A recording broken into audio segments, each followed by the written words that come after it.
Spent much of my working life trying to film big cats. I've watched them in the wild and analysed the footage in the editing room, which has given me a real insight into their behaviour. Today, we can see these amazing predators on our screens anytime we choose.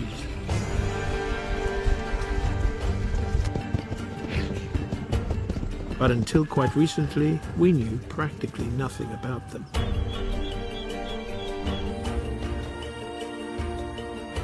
Big cats are normally shy and very secretive. Today, their populations are shrinking fast. But now we have the means to view them in more detail than ever.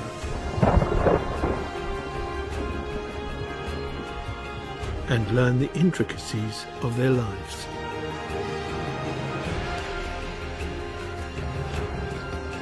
Which is just as well, because we need to find ways of living alongside them before they disappear forever.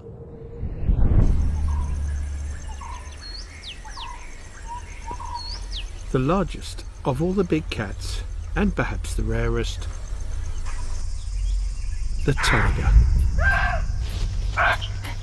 This animal has almost completely disappeared from its former range. We've barely had the chance to discover it at all.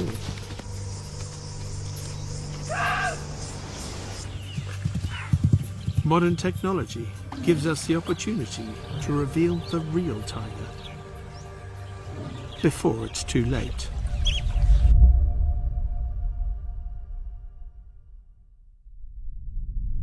We often think of the tiger as a creature of tropical forests, but actually its true home may well be in colder climes. In historic times, the tiger's range was vast, covering much of Asia. They were commonly found from the Russian Far East all the way to Turkey. Today, only 500 or so of these Siberian tigers survive in the Amur region of Russia.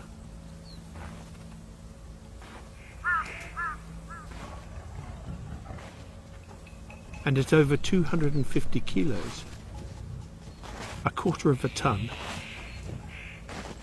this tiger subspecies is the largest of all cats.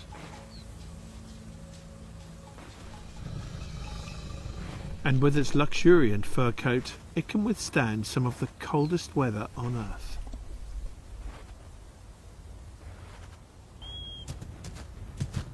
Like other members of the cat family, tigers get their phenomenal strength from special muscle known as very fast twitch muscle. But the tiger also has more endurance muscle than the other big cats, so can sustain a long chase. Which is just as well. Here, much of the tiger's original prey has been hunted out. Eurasian elk and other deer only survive in low densities. Finding a meal requires extreme stealth and literally superhuman power.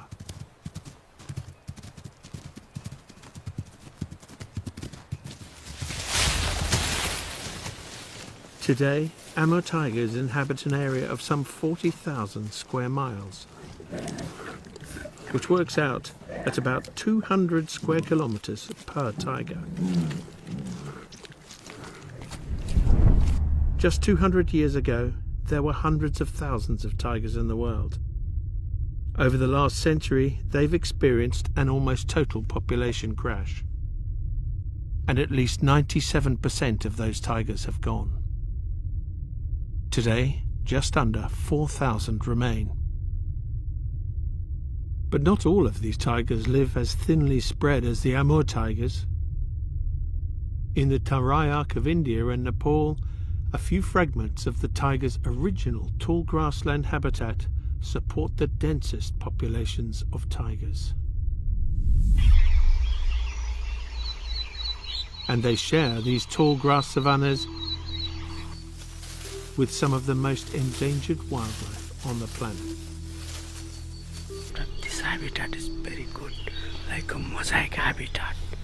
They have a grass. Here is a grass jungle, tall grass and water. This is a very good habitat for tiger also. The few fragments of the terai that still survive contain some of the most diverse habitats in Asia. A mixture of grasses, scrub, forest, swamp forest and river creates a richness and intensity of life that has all but disappeared.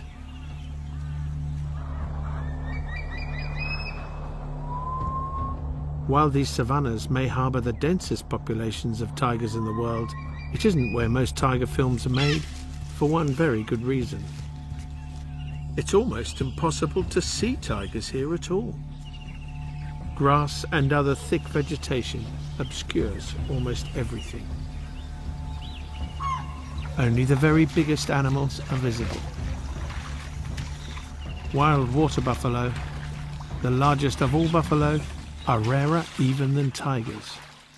At over a ton in weight, with huge tiger-ready horns, these would be a daunting prospect for the biggest of all cats. Even more massive than the buffalo are gaur, the closest wild relative of the extinct aurochs that tigers once hunted in the north. At over 2 meters high at the shoulder and 50% heavier than even the American bison, they dwarf domestic cattle. And yet, wherever gaur are found, they are definitely on the tiger's menu.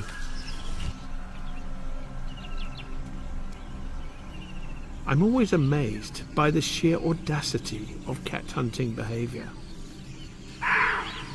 They frequently tackle prey many times their own weight, with no apparent concern for their safety.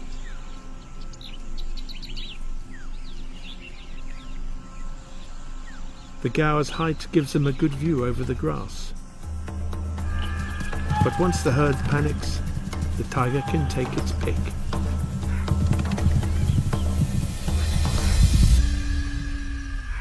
This isn't an animal that a lion could tackle on its own. And yet this tiger has brought down an animal 6 times her weight, and then drags it using only her teeth.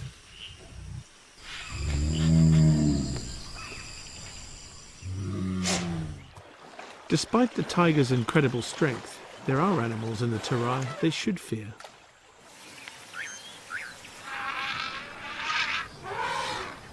Elephants can be a bit of a problem, terrorizing tigers whenever they meet them.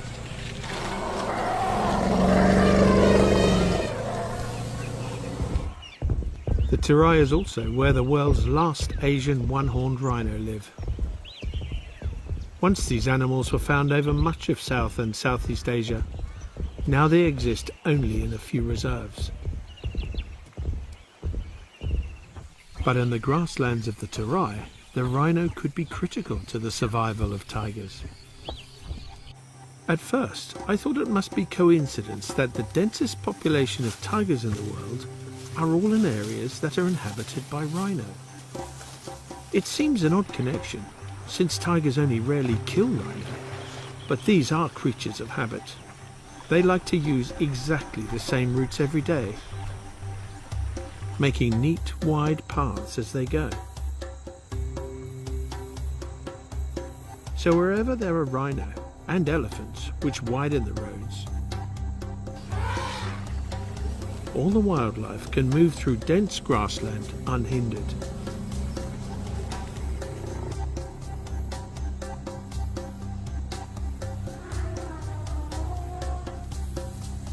Tiger footprints are frequently found on these rhino roads. The resulting network is as complex as any city, and just like in a city, if a tiger remembers a route, it can move quickly and efficiently from A to B. The combination of the trail-making megafauna, along with regular flooding which brings extra nutrients, allows this habitat to support large herds of potential tiger prey.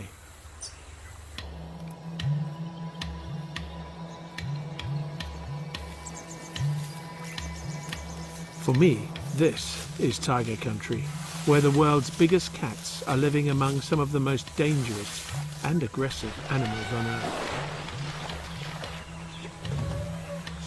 It's a real privilege to spend time in this almost extinct wildlife community, looking for the tiger mother and her two almost full-grown cubs I was told were in the area.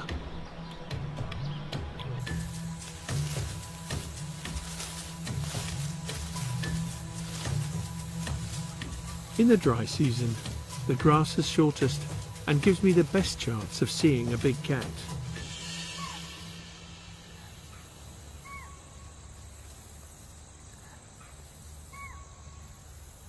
In this small corner of Bardia, there are so many tigers they have just 5 square kilometers per cat, and are surviving on a fraction of the land area needed by their Russian cousins.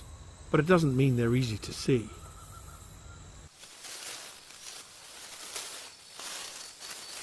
Waiting for days on a likely riverbank normally reveals an extraordinary parade of potential tiger prey, and very few tigers. Spotted deer are the most numerous grazer here by far, and they're often joined by the critically endangered swamp deer, or barasingha.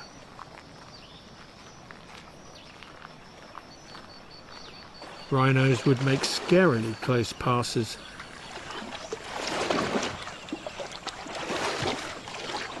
and their visits, along with the antics of the smooth-coated otters, kept me awake during long stints in the heat.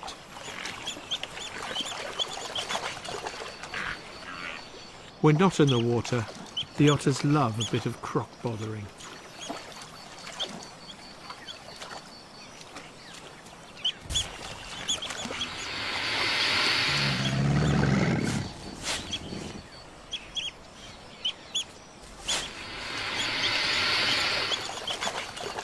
But tiger sightings were few and far between, and often too far away to see whether it was a tiger just passing through or one of the 3 I was looking for. Days would pass between visits. When a tiger did show itself, the pattern was usually the same. The sound of distant alarm calls of spotted deer would alert the other animals.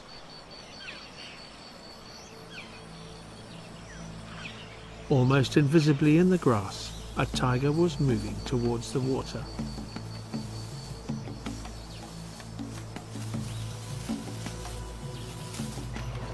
The animals would react and clear the area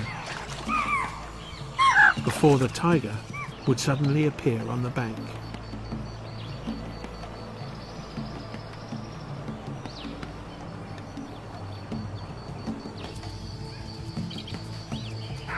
This looked like a young female, so was perhaps one of the family I was looking for.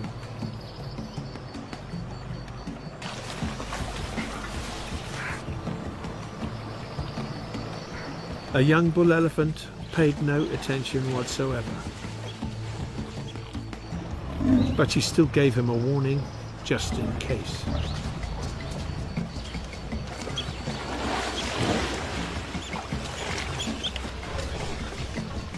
So far, I've not seen any sign of hunting or a mother with 2 large cubs.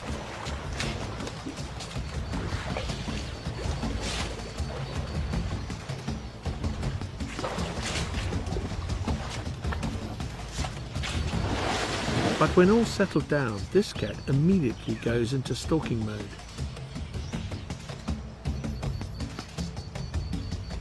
And there's another tiger.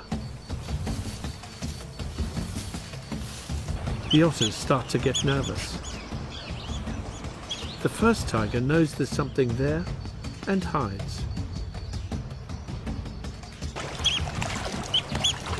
And now the second tiger appears, also a young female. Hearing a sound behind the tuft of grass, the second tiger stalks in for a closer look.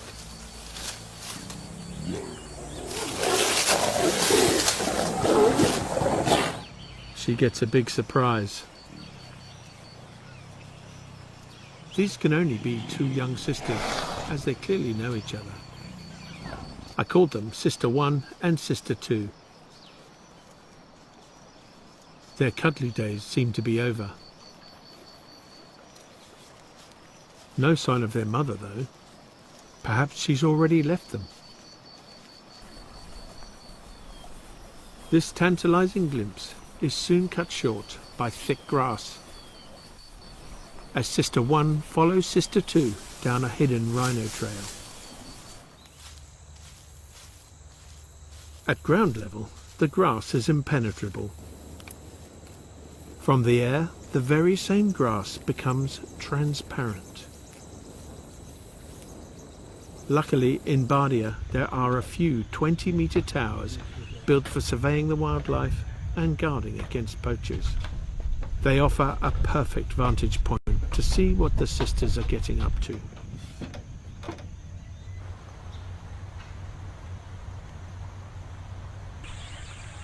There's Sister 2 with her pride back after some deer. Now we can see more than she can. Those deer in the open are safe. Those in the grass could be in trouble. However, I'm told this youngster is only 26 months old, so is probably a novice when it comes to stealth and patience. Even though the deer are running close to her, they don't know exactly where she is. And the tiger can't see exactly where the deer are. She has to rely on hearing.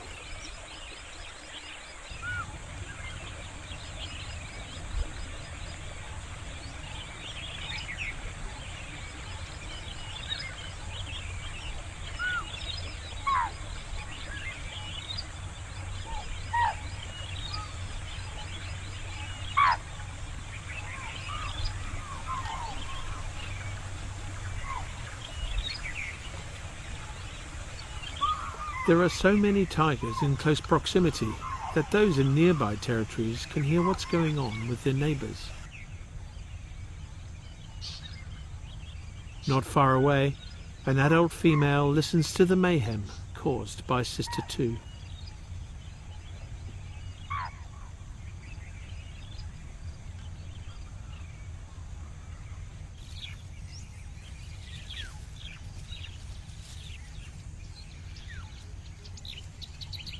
On the other side of the tower, we spot a distant male watching and listening. We wanted to film tigers at night. India forbids all filming at night of tigers, but Bardia, which is just down the road from Chitwan in Nepal, they said they would let us try and film tigers at night. Despite the fact that most tigers are nocturnal, they've never been filmed at night before, so this is a bit of an experiment. As dusk falls, now rhinos venture into the open for the best grazing. They follow their trails to favourite nighttime feeding grounds. Oh wow, he did a nice spray there.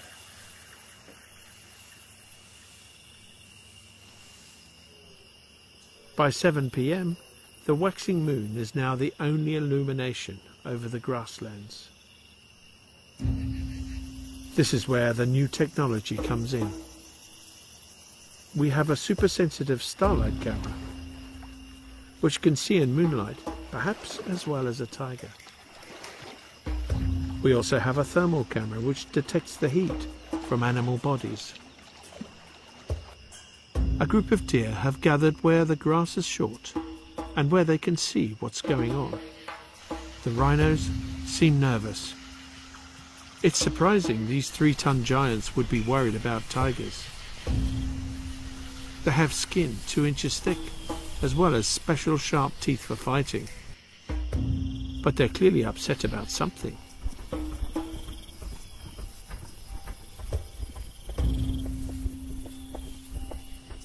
And suddenly, there's a tiger on the road. It's Sister 2 again.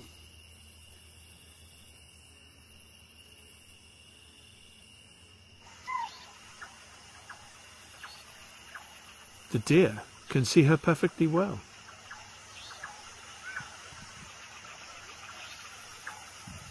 To my knowledge, this is the first time a tiger has ever been filmed in moonlight.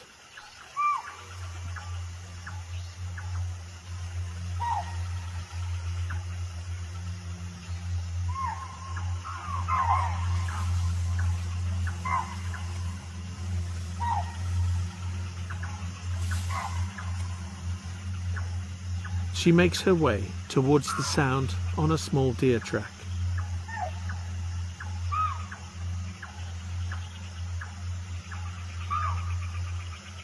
At her eye level, she can barely see the deer, but of course she can hear them. The deer can just see her. Their heads are higher.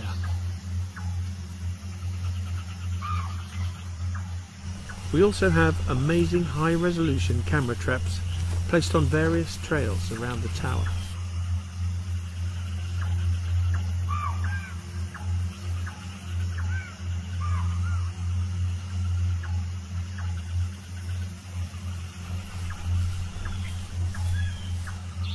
The deer seems surprisingly relaxed. Now the tiger turns onto a rhino trail in a gully out of sight. She ups her pace to cover some ground quickly.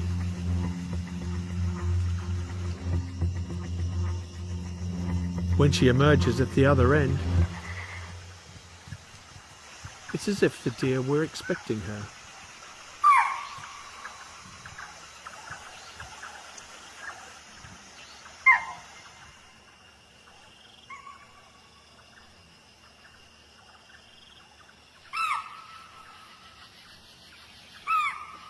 In typical cat fashion, she pretends she wasn't even looking their way and continues.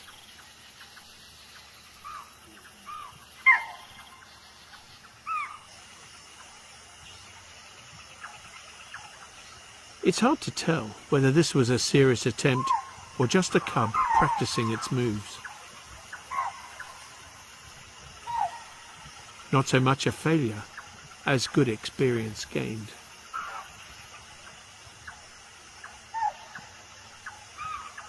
Once the moon sets, it becomes very dark. Most humans would describe this as a pitch-black night, where you can barely see the ground under your feet. The deer become nervous and concentrate into the most open areas, with the shortest grass. It's now too dark to see anything without thermal or infrared. The rhinos use scent to navigate to their favourite grazing areas. And there's sister number 1, walking the same route as sister number 2 earlier.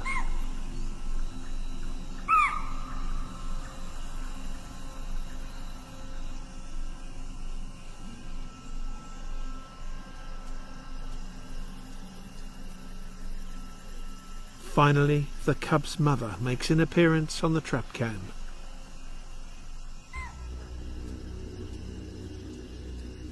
Perhaps hoping for a bit of quiet hunting time on her own. Now it was truly dark. There seemed to be tigers everywhere. This is a big male who seems to be trailing the mother. Like all the tigers we saw at night, he walks carefully and slowly.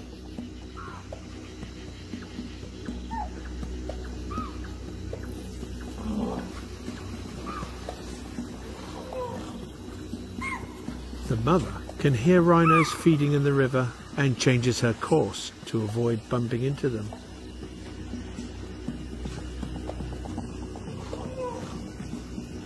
The male follows.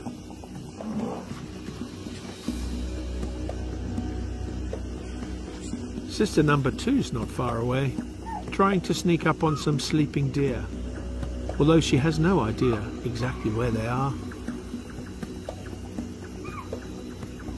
And is soon discovered.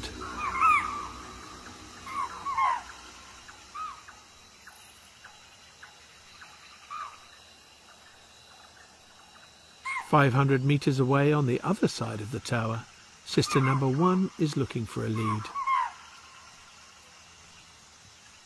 Again, that slow listening walk. Watch the way she holds her head still, as if she's not using her eyes at all, but concentrating on what she can hear. Like some deer crossing the stream.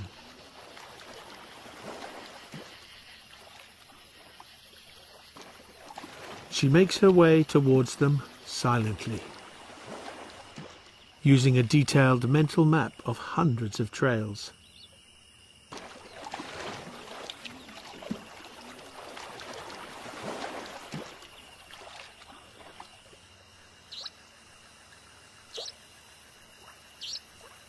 Like the deer, she crosses in a place that crocodiles rarely use.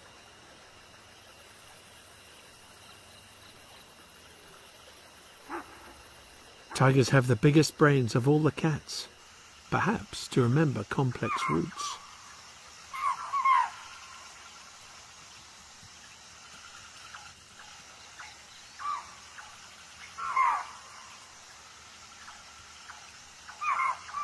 The deer calls are from the other side of the river.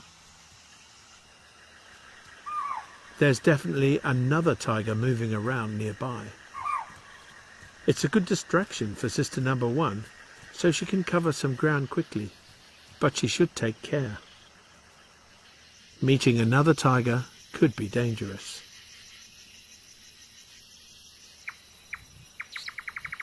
Now she's on a clean rhino road. She can move silently.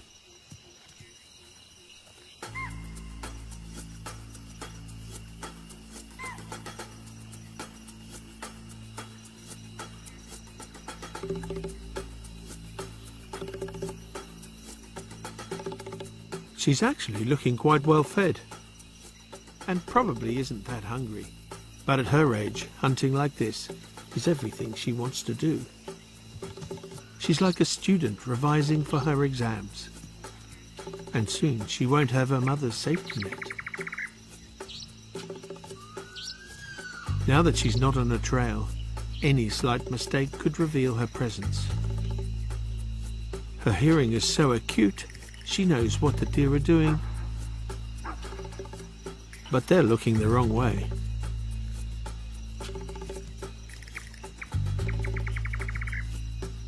She feels the ground as she puts her feet down.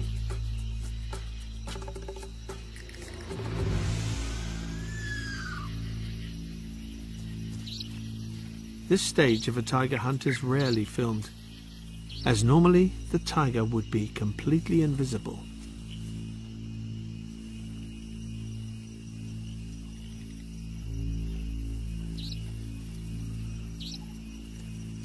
It's now so quiet that even the echo of her own footprints would give her information about her surroundings.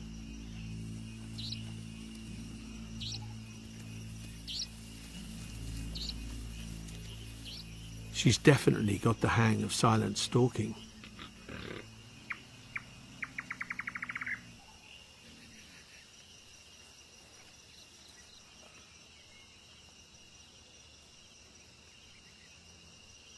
With so many tigers around, the deer are alert.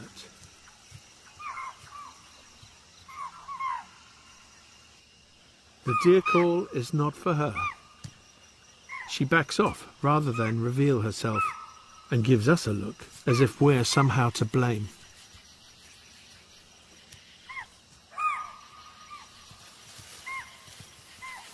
She needs to lie low for a while.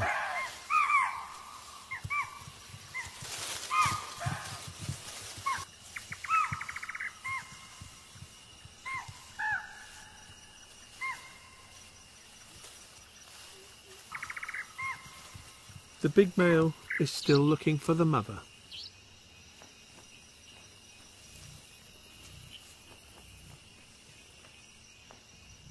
And now he's found sister two. She's the one running for her life. He wouldn't want to see any cubs around if he's chatting up the mother, especially if they aren't his.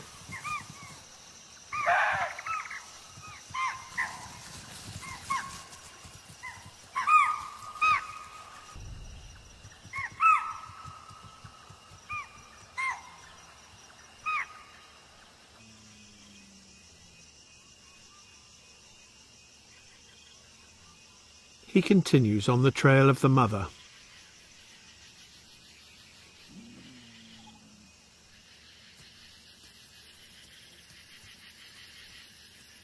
Sister 1 finds a safe place to hide.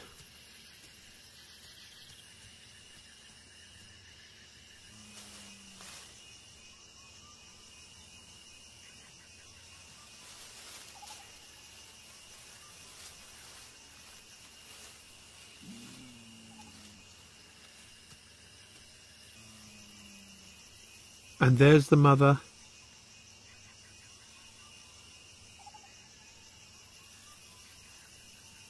The male makes a small grunt to announce his presence.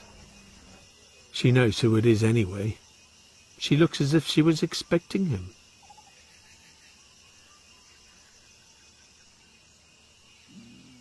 In, well, 3 weeks we've been here now, we've definitely brought something new to the table of tiger imagery, tiger story, tiger behaviour.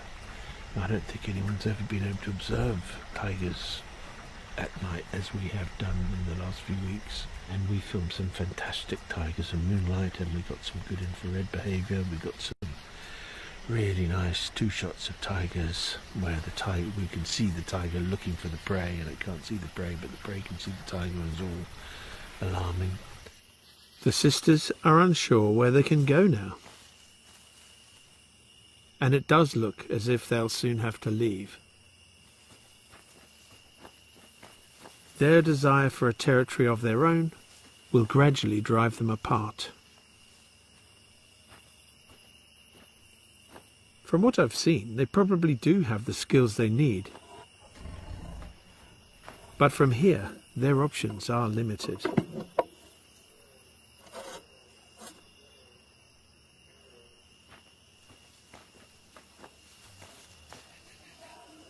For one last moment, they're together, investigating the camera trap.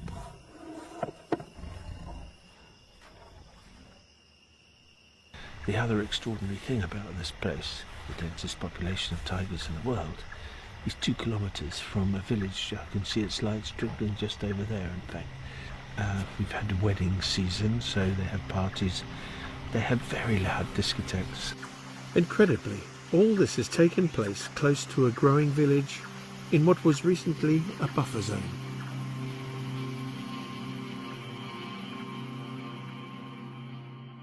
As it turns out, this rich corner of Bardia is hemmed in on 2 sides by villages and farmland. This perfect tiger habitat, now so close to extinction, is also perfect for agriculture. This part of Bardia is where most rhinos live, and where most of the deer live, and where the densest population of tigers in the world lives. The mother of the 2 cubs won't relinquish her hard-won territory even for her daughters, and she'll soon have another litter on the way. For sister number 1, this is the only habitat she knows. Her chances of survival for another year are slim at best. Most of Bardia consists of areas with low prey density, salve forest or closed hill forest.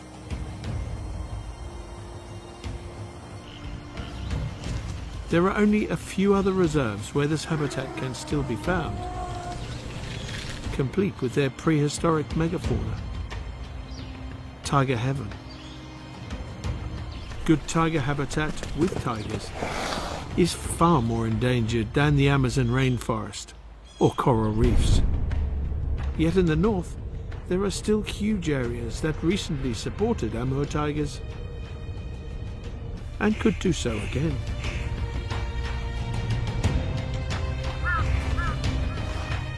For the 2 sisters at the start of their journeys, we can only hope they have sufficient brains, hunting skills and luck to find a place of their own.